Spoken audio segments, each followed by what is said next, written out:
Hello everyone, welcome on P mathematics. इस video में हम दिसंबर 2017 के कॉम्प्लेक्स एनालिसिस के पार्ट बी और सी के कुछ क्वेश्चंस का सॉल्यूशन देखेंगे। तो स्टार्ट करते हैं। अगर आप लोगों को सॉल्यूशन समझ आए तो प्लीज़ लाइक करें, शेयर करें और चैनल को सब्सक्राइब करें। तो फर्स्ट क्वेश्चन दिया हुआ है, the function F C to C defined by F Z equal to E की पावर जेड प्लस ई की पावर माइनस जेड हैज़, इनमें से ऑप्शन बताने हैं।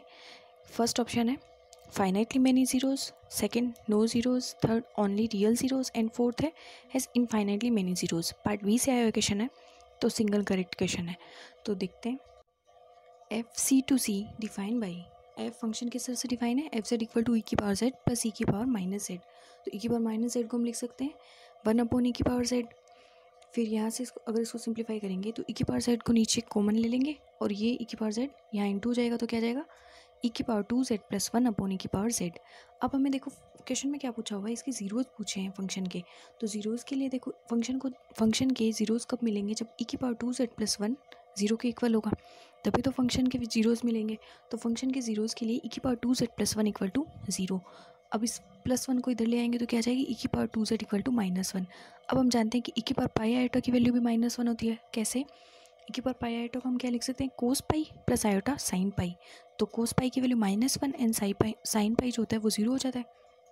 तो उस वजह से ई की पावर पाई आयोटा की वैल्यू भी -1 होती है। अब अगर हम देखें कि कोस की किन किन वैल्यूज़ के लिए ये पाई आयोटा ये -1 होगा, तो 2n+1 वैल्यूज़ के लिए ई की power 2n+1 pi iota equal to क्या मिलेगा, -1। तो अगर यहाँ से हम देखें तो क्या मिल गया हमें, ई की power 2z equal to E की power 2n+1 into pi iota. तो z की वैल्यू यहाँ से क्या आ जाएगी 2n+1/2 into pi iota. For every n belongs to z, z क्या है यहाँ पे, सेट ऑफ इंटीजर्स। तो इंटीजर्स है यहाँ पे, तो n की वैल्यू फाइनाइट तो होगी नहीं, इनफाइनाइट होगी। तो इसका मतलब अगर यहाँ से ये वैल्यूज़ फाइनाइट नहीं मिल रही है, इनफाइनाइट मिलेगी, तो फंक्शन के पास में भी इनफाइनाइट मेनी जीरोज़ होंगे। तो इसका मतलब क्या मिल गया हमें, F Z has infinitely many zeros. अब हमारे ऑप्शन चेक कर लेते हैं। फोर्थ ऑप्शन में F S has infinitely many zeros, तो फोर्थ ऑप्शन करेक्ट हो जाएगा। पार्ट बी से है तो बाकी के तीनों ऑप्शन इनकरेक्ट हो जाएंगे।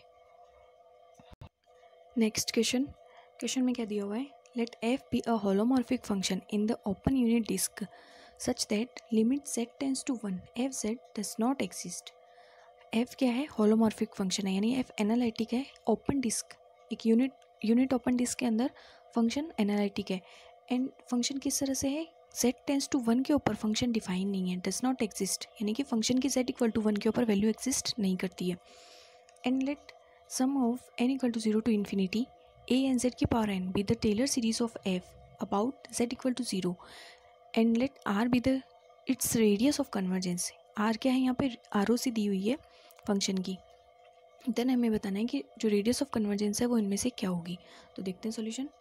एफ है हमारे पास holomorphic function in open unit disc and limit z tends to 1 F Z does not exist. तो हम कुछ ऐसा ही फंक्शन कंसिडर करते हैं जो होलोमॉर्फिक भी हो ओपन यूनिट डिस्क के अंदर और z टेंड्स टू 1 के ऊपर उसकी वैल्यू भी लिमिट भी एग्जिस्ट ना करती हो। तो हम फंक्शन कंसिडर करते हैं F Z equal to 1/1 minus Z. अब देखो अगर z टेंड्स टू 1 रखेंगे तो 1 - 1 ये 0 और ये वैल्यू क्या आ जाएगी, टेंड्स टू इन्फिनिटी। इसका मतलब वैल्यू एग्जिस्ट नहीं कर रही है z इक्वल टू 1 पे, और ये फंक्शन हॉलमॉर्फिक भी है। तो अगर यहाँ से हम 1/z का एक्सपेंशन करें, 1/z की पावर -1 हो जाएगा ना, क्योंकि फंक्शन हमने ये कंसिडर किया है। तो ये क्या हो जाएगा 1 - z की पावर -1। अब इसका एक्सपेंशन ओपन करेंगे तो क्या जाएगा 1 + z² अप टू n तक। ठीक है, तो ये क्या मिल गया हमें, सीरीज ऑफ z की पावर n। तो ये अगर हम इसको कंपेयर करें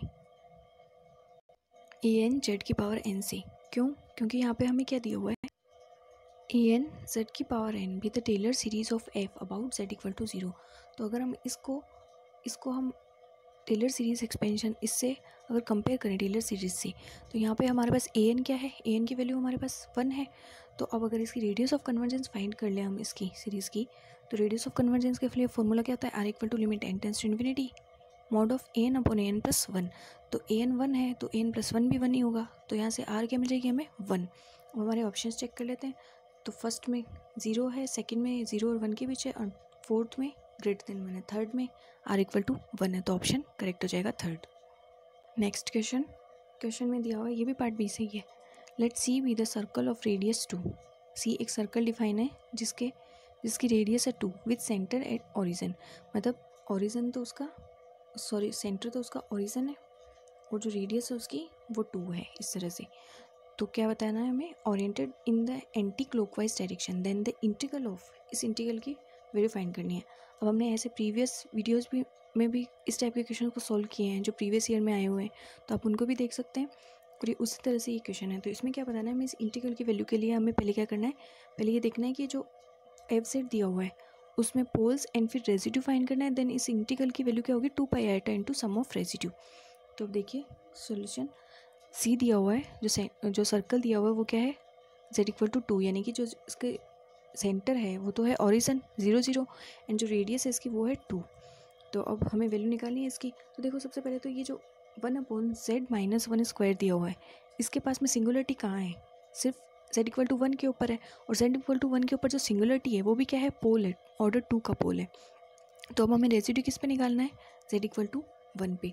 तो z=1 पे रेसिड्यू निकालने के लिए अब देखिए ये 2 डिग्री का पोल बन रहा है, इसमें z=1 2 डिग्री का पोल है, ठीक है, ये सिंगुलरिटी है इसके पास। तो उस कंडीशन में जो रेसिड्यू का फॉर्मूला होता है वो क्या होता है, ये होता है रेसिड्यू का formula, residue of F set when f has a pole of order n at z0, then residue of f set at z0 is equal to limit z tends to z0 1 upon n minus 1 factorial d की power n minus 1 upon d z की power n minus 1 into z minus z0 की power n f Z, ये formula होता है। तो हम यहाँ पे ये फॉर्मूला अप्लाई करेंगे। Residue of f Z z at z=1, वो क्या जाएगा हमारे पास, limit z tends to 1 upon 2 minus 1 factorial into D upon D Z, और इंटू में क्या जाएगा z-1 इंटू 1 अपॉन z-1। अब ये दोनों कैंसिल हो जाएंगे, तो 1 का डिफ्रेंशिएशन करेंगे वो 0, तो रेसिड्यू 0। तो यहाँ से जो इंटीग्रेशन की वैल्यू आई वो क्या आई, 2 pi iota into sum of residue is equal to, residue 0 है तो 2 pi iota into 0 is equal to 0। तो ऑप्शन चेक कर लेते हैं। तो ऑप्शन 4 में 0 है, तो ऑप्शन 4 करेक्ट हो गया। पार्ट बी से क्वेश्चन है इसलिए बाकी के तीनों ऑप्शन इनकरेक्ट हो गए। अब पार्ट सी से आए हुए क्वेश्चंस को देख लेते हैं। तो पार्ट सी से आए हुए क्वेश्चंस में फर्स्ट क्वेश्चन है, let F C to C be a holomorphic function and U be the real part of F and V be the imaginary part of F, ठीक है। Then for X Y belongs to R, mod of F dash square is equal to, ये बताना है कि mod of F dash Z square is equal to, इनमें से किसके equal होगा। पार्ट सी से क्वेश्चन है तो एक से ज़्यादा ऑप्शन भी करेक्ट हो सकते हैं। तो देखिए सबसे पहले तो हमें ये दिया हुआ है कि F C to C holomorphic function है। तो होलोमॉर्फिक फंक्शन मतलब analytic function, analytic function means C R equation को सेटिस्फाई करता है। और सी आर इक्वेशन हमारी क्या होती है, U X equal to V Y and U Y equal to minus V X, ठीक है। तो ये तो हमारे पास क्वेश्चन से इन्फॉर्मेशन है। अब एक चीज़ ये दी हुई है कि F U plus iota V के फॉर्म में ही होता है, ये हमें पता है।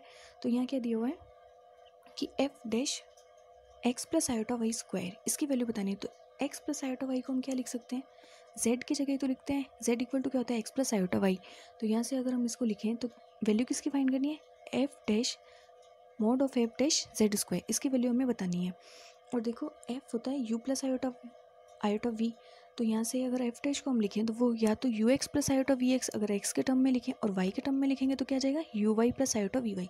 इनमें से किसी भी एक को आप लेके आंसर फाइंड कर सकते हैं, ठीक है। तो जैसे हम इसको फर्स्ट टर्म को लेके आगे करते हैं, अगर आप इससे भी सॉल्व करेंगे तो भी आंसर आ जाएगा। तो स्टार्ट करते हैं।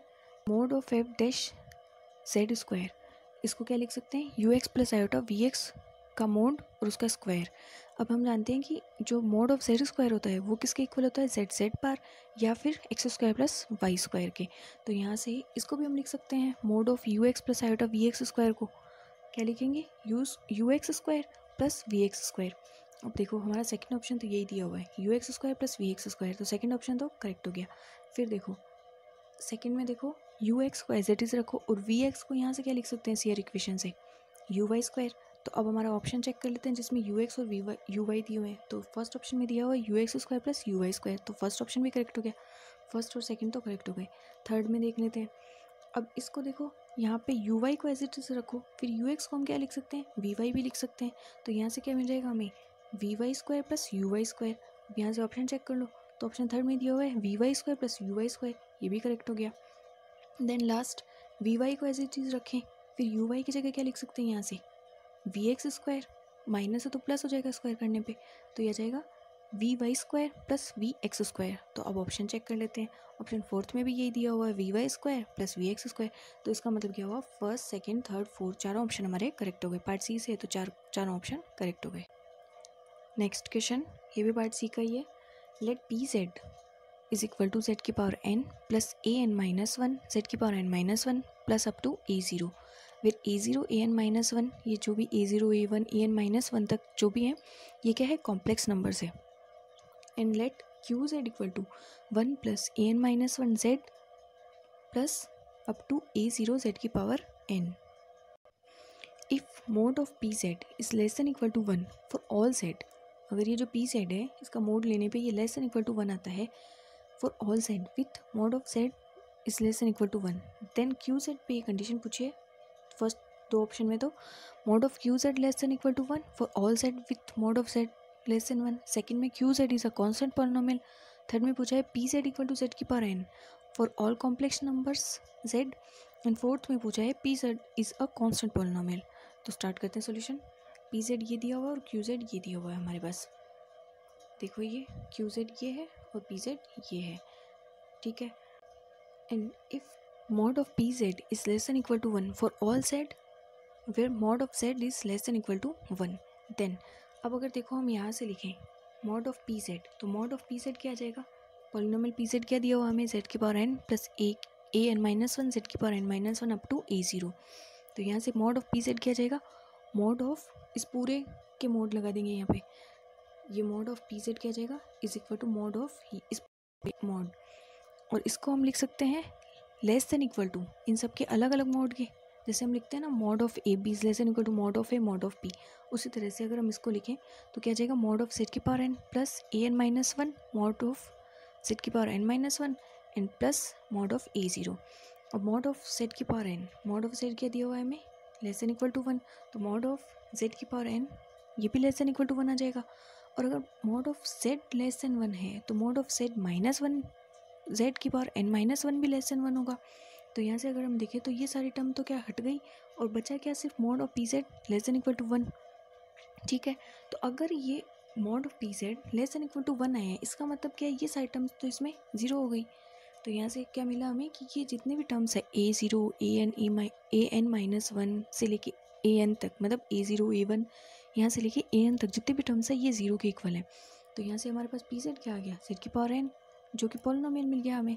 अब अगर हमारा ऑप्शन देखें, ऑप्शन थर्ड में क्या दिया हुआ है P Z equal to Z की power N for all complex numbers, ये एक ऑप्शन करेक्ट हो गया। और फोर्थ में है पी जेड कॉन्स्टेंट पॉलिनोमियल, जबकि हमारे पास ये कॉन्स्टेंट पॉलिनोमियल नहीं मिला। तो यहाँ से ऑप्शन थर्ड करेक्ट हो गया और फोर्थ इनकरेक्ट हो गया। अब क्यू जेड के लिए देख लेते हैं। तो क्यू जेड हमारे पास क्या मिलेगा, अगर हम क्यू जेड में भी ये सारी वैल्यूज़ रखें, क्योंकि ये तो हमारे पास सारी वैल्यूज जीरो आ गई, ठीक है। तो ये सारी वैल्यू जीरो होने पे क्यू जेड क्या बचा हमारे पास, सिर्फ वन बचा यहाँ से। तो क्यू जेड क्या आ गया हमारे पास वन, तो mod of Q Z is less than equal to one where Z is less than equal to one. तो क्यू जेड भी हमारे पास वन मिल गया, और वन क्या है कांस्टेंट है और कांस्टेंट पॉलिनोमियल हो गया इसकी वजह से क्यू जेड। तो ऑप्शन फर्स्ट में दिया हुआ है Q Z mod of Q Z is less than equal to one for all Z with mod of Z is less than equal to one, and second में है Q Z is a constant polynomial. दोनों option correct हो जाएंगे। तो यहाँ से हमारे पास फर्स्ट सेकंड एंड थर्ड तीनों करेक्ट हो गए और फोर्थ ऑप्शन इनकरेक्ट हो गया। नेक्स्ट क्वेश्चन, ये भी पार्ट सी से आया हुआ है।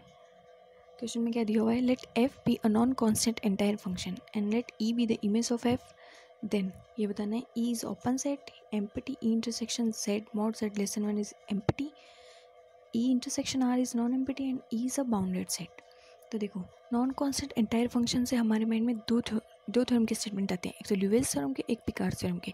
पिकार्ड थ्योरम का स्टेटमेंट क्या होता है, the range of non constant entire function is C और स्किप एनी पॉइंट जैसे सी माइनस जेड वन। इसका क्या मतलब हुआ, या तो रेंज पूरा कॉम्प्लेक्स प्लेन होगी या फिर किसी एक पॉइंट को स्किप करेगी। तो अगर रेंज पूरा कॉम्प्लेक्स प्लेन हुई तो ये भी ओपन होता है, और अगर रेंज किसी एक पॉइंट को स्किप भी करती है तो भी सिर्फ एक पॉइंट को स्किप करने से पूरा कॉम्प्लेक्स प्लेन क्लोज थोड़ी हो जाएगा, वो ओपन ही रहेगा। तो उस वजह से अगर हम हमारा फर्स्ट ऑप्शन देखें, इसमें दिया हुआ है image of F is open, तो ये तो करेक्ट हो जाएगा।